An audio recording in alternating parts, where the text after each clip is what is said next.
فيزتي قربت تخلص. وور تايم. متشردين بكل معنى الكلمة. تمثال كريستيانو رونالدو والفنادق كلها عم بتسكر.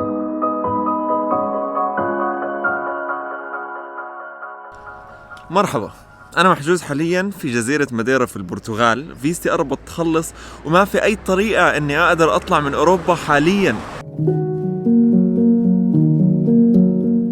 الأزمة الحالية ورجتني كيف بتمضي أيامنا، كل يوم بيشبه اليوم اللي قبله. بندخل في الروتين أيام وشهور وسنين، وشوي شوي حياتنا بصير يتحكم فيها الأوتو بايلوت.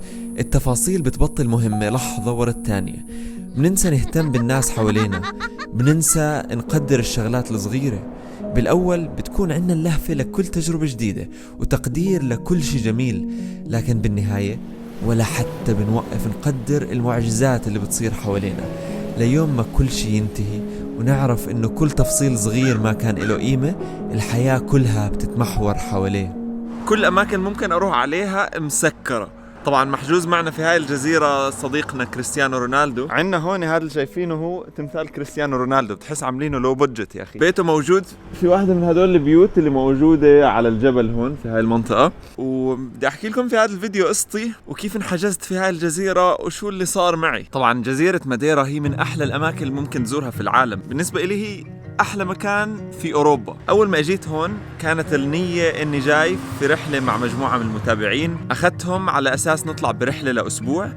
طلعنا الرحلة كانت رهيبة، 6 أشخاص كل شخص من بلد. رحنا كتير أماكن حلوة وانبسطنا. كيف والله المكان؟ جميل. لكن شوي شوي الموضوع اتطور وإلي حالياً في الجزيرة 20 يوم بدون أي طريقة تمكنني إني أطلع أصلاً. صباح الخير، اليوم طالعين مع شباب الطيبة.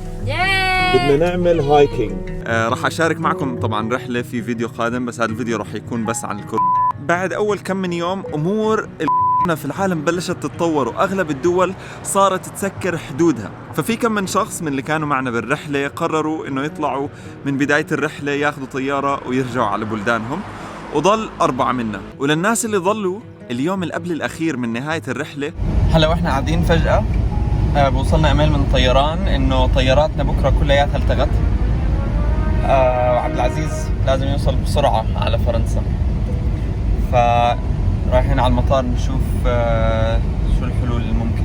أول ما وصلنا المطار كل شيء كان مسكر، الشرطة واقفة على مداخل المطار منعتنا ندخل. ما فهمت شو كانت القصة، لكن بالنهاية حكينا مع واحد من الشرطة أعطانا المجال إنه ندخل على المطار. فدخلنا المطار، كان عبارة عن مدينة أشباح، ما في حدا غيرنا وكل الناس هيك تحس نفسياتها ميتة. وصلنا على واحد من مكاتب الطيران، قدر انه يحجز تذكرة لتاني يوم على اساس انه يرجع لفرنسا. وفعلا تاني يوم وصلته على المطار ومشيت اموره تمام. وضل بالجزيرة 3 منا، انا ومنال وسيرينا، وقررنا انه ما ننكد ونضلنا في الجزيرة لتفتح الحدود مرة تانية، لانه كل خطوط طيران كان السفر عليها جدا غالي. وبكرة بالليل راح يتسكر المطار وراح يبطل فيه طيارات لا داخله ولا طالعة، فالمفروض احنا نسافر من هون.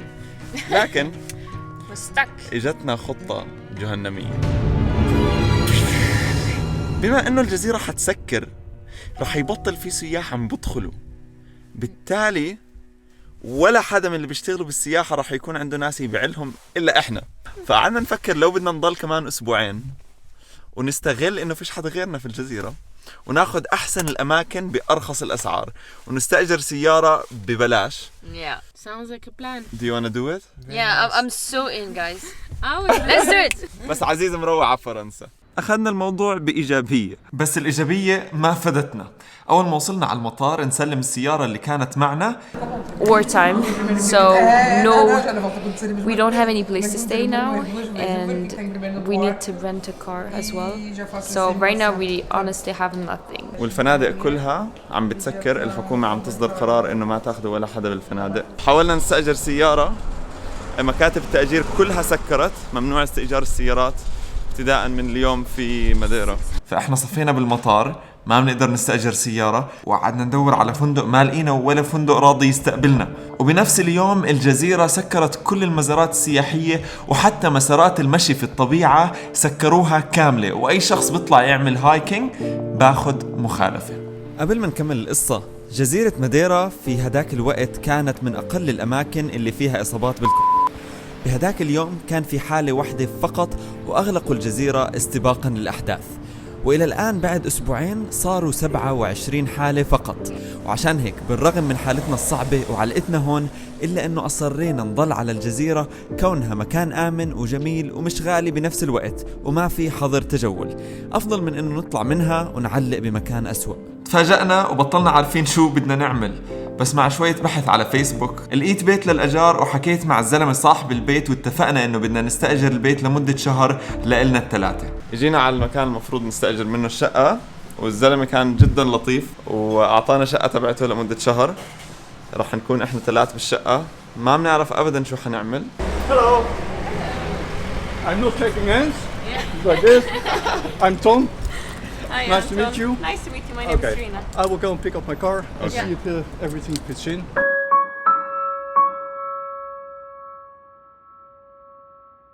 إيش سرينا؟ الوضع my country خيالي. إذا بحلم الحلم ما بطلع هيك. يعني مبسوطة؟ In the جدا. Netherlands, all restaurants are closed. سرينا مبسوطة إنه محبوسين في الجزيرة. She's so cute. You're gonna Really attention seeker. I can't get. طلعنا باتجاه البيت الموجود بقرية على بعد ساعة من عاصمة الجزيرة. البيت كان بسيط جدا، أشبه ما يكون بكوخ، غرفة قعدة وغرفة نوم وحمام على سطح بيت الزلمة اللي أجرنا. بلشنا نجهز حالنا نعيش شهر بالمكان. رحنا على السوبر ماركت واشترينا أكل يكفينا لكل الفترة وبلشنا نتعود. من أول يوم بدأت أتخيل أيام الجميلة اللي بتبدأ على بلكونة الكوخ والأيام اللي رح أمشي فيها بالطبيعة في المناطق المحيطة فينا.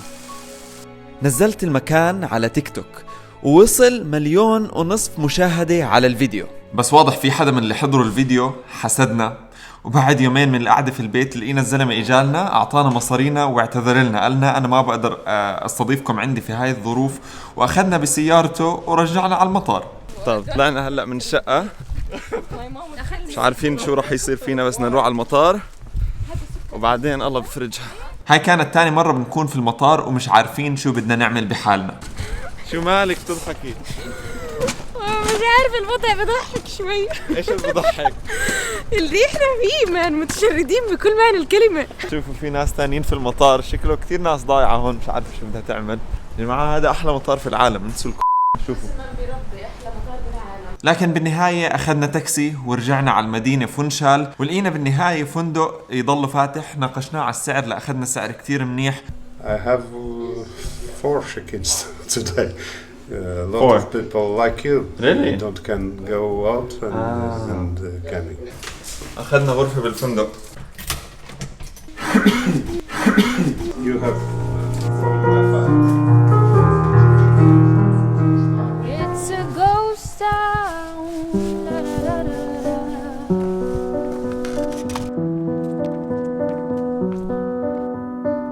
الوقت اللي بنمر فيه وقت صعب، كل شيء تغير. الشوارع اللي ما كنا نسمع فيها غير محركات السيارات وريحة التلوث صارت مركز لصوت زقزقة العصافير وصوت الطبيعة. الوجوه اللي كانت تمر بشكل يومي اختفت، وتفلترت الشوارع إلا من المشردين اللي ما ضل حدا يعاونهم. الجياع في الشوارع اللي كانت تقتات على طيبة الناس والفتات اللي بتركوها بطل في مين يطعميهم.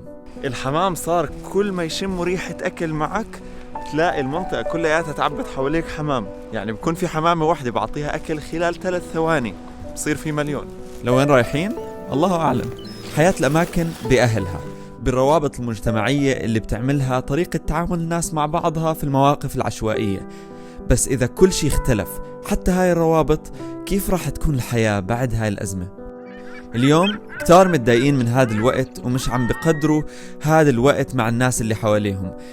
بس زي ما الحياة اختلفت اليوم وخلتنا نقدر الرحلة اللي كنا نطلعها على السوبر ماركت بالحارة، يمكن يجي يوم نتمنى لو قدرنا نعمة إننا قاعدين بالبيت مع الناس اللي بنحبهم. طب أول مرة بنيجي على السوبر ماركت وإحنا في الجزيرة، وفي ناس عم بيستنوا على الدور لأنه ممنوع يكون عدد معين من الناس جوا السوبر ماركت في وقت واحد، فعم نستنى يطلعوا ناس عشان إحنا ندخل.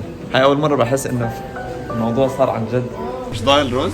مش مش ضايل الا هذا النوع واحد انه تقريبا مشفوط. ماذا يحدث؟ كثير اشياء خالصة مش عم نلاقي. هلا بالنهاية بعد ما خلصنا من الفندق اجينا على هوستل جاي على الجبل. الاطلالة رهيبة من هون. مش عارفين شو حيصير معنا بعدين، بس عم نعيش يوم بيوم. اذا صار اشي مهم بخبركم. نشوفكم بالفيديو الجاي. ما بعرف اذا راح يكون في جزء تاني احكي لكم ايش بصير معي بعدين، لاني مش عارف. بس بجميع الاحوال كثر الله اسفاركم. سلام.